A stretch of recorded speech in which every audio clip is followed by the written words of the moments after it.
Tiens, tourne ton machin là. Dis pas ton machin. Ça prouve un manque de culture évident. Bah, c'est le cas. Hein. Donc, troisième. Par rapport à toi. Troisième. 15, c'est ça? Mars 2010. Ok? Alors. Finale de la Coupe du Monde. Insulte banale de footballeur, soi-disant. Coup de tête. Puis match perdu par l'équipe de France. Alors je dis pas qu'il y a un lien de causalité, hein. C'est juste les événements qui se suivent. En fait, il s'agit de, là je parle du coup de tête de Zidane en 2006, en finale France-Italie. Donc il y avait, c'était à la fin du match, vers la fin du match, 60, je sais pas combien, il y avait c'était même plus que ça, 115e minute au moins. Voilà. Et il y avait un partout, les tirs au but à venir. Voilà, et donc il fallait marquer le but, absolument. Et non, il fallait pas marquer. Nous devions marquer, nous, il fallait qu'on marque le but. Et Zidane a mis un coup de boule.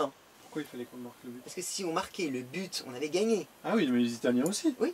Ouais. Oui, d'accord. Il fallait bien qu'on marque. Il fallait qu'on marque parce qu'on dominait surtout. Je sais pas si on dominait énormément. Je sais pas si on dominait, mais il fallait qu'on marque. Et juste avant, il avait failli marquer un but de la tête, Zidane. Ok, donc il a... Super arrêt de Buffon sur un centre. Il a utilisé sa tête, mais pour autre chose. Voilà. Et donc là, l'effondrement complet. On avait discuté de ça à propos de la métaphysique. Le coup de tête, est-ce que le foot est bon, est-ce que c'est meilleur qui gagne au final? Donc là, j'ai mis une série de choses, j'ai mis 10 remarques. 14 remarques. Et là, il y avait notre fiche. Donc je vais les dire, les unes après les autres. Tu m'arrêtes dès que tu veux. Coup de tête mal dirigé car image de méchanceté.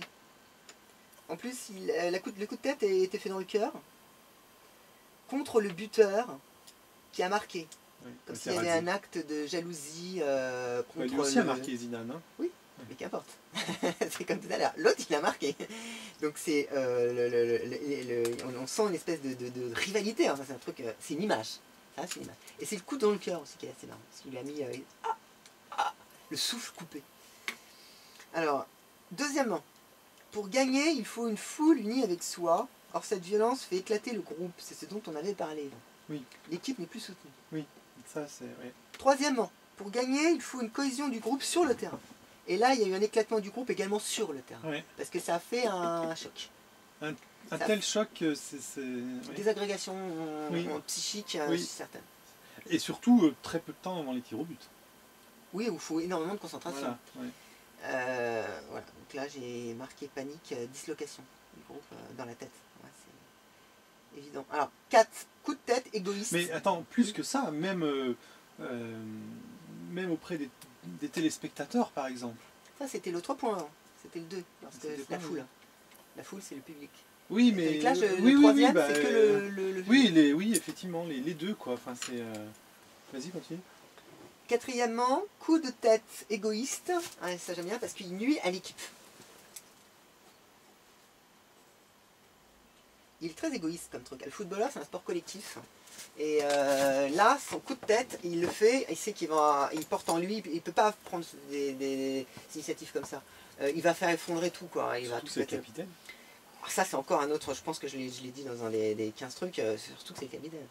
Mais là, il bousille l'équipe. Tu peux pas, t'es pas libre. Pas un artiste qui va faire son truc. Oui.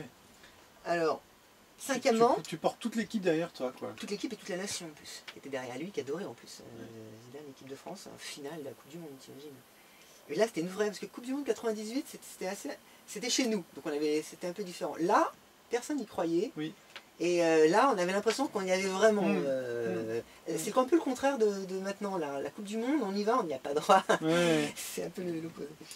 5. Coup de tête naïf, car l'auteur est tombé dans le piège de la provocation.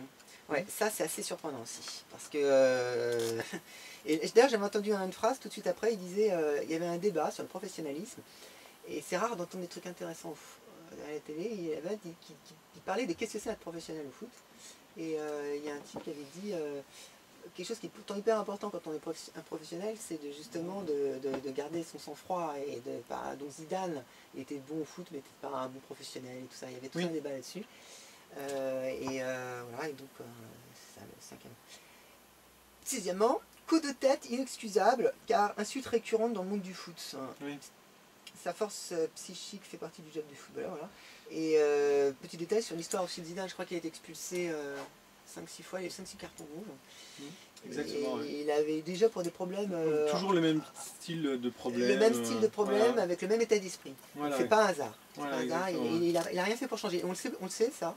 Parce que c'est d'autant plus que là, j'ai lu dans 20 minutes, je crois, c'est un journal gratuit. Je suis pas sûre que c'est 20 minutes, mais je crois.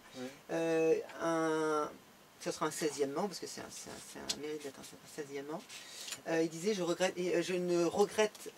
je ne pardonnerai jamais à ce type, en parlant de Materazzi. Donc là, il y a quelque chose de très fort. J'ai fait une fiche complète là-dessus. Parce que c'est très intéressant, parce que là, c'est le cœur de la philosophie, c'est les questions éthiques. C'est le rapport à l'autre, vraiment. Derrière lui, c'est aussi une culture. Il le fait parce qu'il est dans une culture. Il est dans un rapport de fierté, des histoires. Derrière, c'est toutes des histoires qui s'adressent à une société qu'il défend. C'est pas un hasard. Quand ça rejoint les questions du foot, de ce qu'on avait un peu parlé à propos des cités, des foot de couleurs et tout ça. Donc il y a quelque chose de très chargé derrière ça. 7. Coup de tête maladroit qui intervient à la fin du match, à la fin d'une Coupe du Monde, faisant effondrer tout le travail effectué pendant des années de soi, de l'équipe, de la nation et de la société tout entière. Exactement. Donc, 8. Coup de tête, mais intelligent, au moment, juste avant le tir au but, où la concentration est maximale. Tir au but et non pas les tirs au but. Ouais, tir au but, donc c'est exactement ce que tu disais. Exactement. Juste avant la concentration maximale.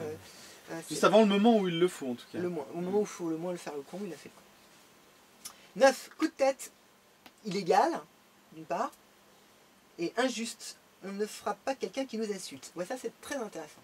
Parce que quand il y a eu ce coup de tête, tout de suite les mecs dans les cités ont tous dit, et ils ont fait exprès de les interviewer, parce que les cités, ce qu'on appelle les cités, c'est une espèce de croustillerie médiatique pour attirer les gens. Tu leur mets un jeune des cités, ça fait bien tout ça. Et mec, putain, va voir, il y a Mohamed. Ouais. Et donc tout de suite, ils ont mis les mecs des cités, ils ont interviewé. Et tout de suite, ils ont dit ouais, on est avec toi Zidane, t'as raison. Fallait pas te laisser faire. Faut pas te laisser faire. Et en fait, c'est d'autant plus fou qu'il y a un problème incroyable philosophique que personne n'a vu, parce que moi j'en ai discuté avec les jeunes après.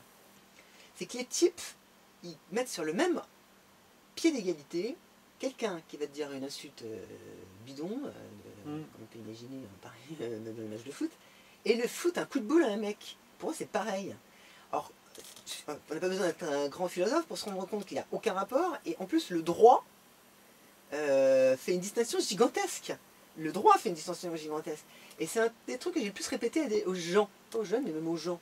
C'est-à-dire que quand tu fais un vol, tu n'as pas les mêmes sanctions que quand tu vas taper quelqu'un, que quand tu vas tuer quelqu'un. Il y a une hiérarchie des délits, il y a une hiérarchie des actes, il y a une hiérarchie de ce que tu fais. Et en droit, l'insulte n'est même plus considérée comme une infraction pénale, et c'est incommensurable avec le fait de mettre un coup de boule à un type. Un coup de boule qui peut avoir des conséquences tragiques, peut vraiment avoir ces deux actes qui sont incomparables. Et les gens, le peuple, est incapable de faire une distinction. C'est très intéressant. Oui, mais il n'aurait pas été sanctionné, Materazzi. Qu'importe. C'est un rapport à l'autre. Eux, ils le font dans la vie de tous les jours. Dans la vie de tous les jours, ils le font. Dès qu'il y a une insulte entre des supporters, tout de suite le mec va te mettre un coup de boule, un coup de tête, un coup de poing. Parce que pour eux, c'est la même chose. Pour le peuple, c'est la même chose. C'est en tout cas une réponse qui leur paraît appropriée et équivalente, proportionnelle. Proportionnelle, voilà. Ouais.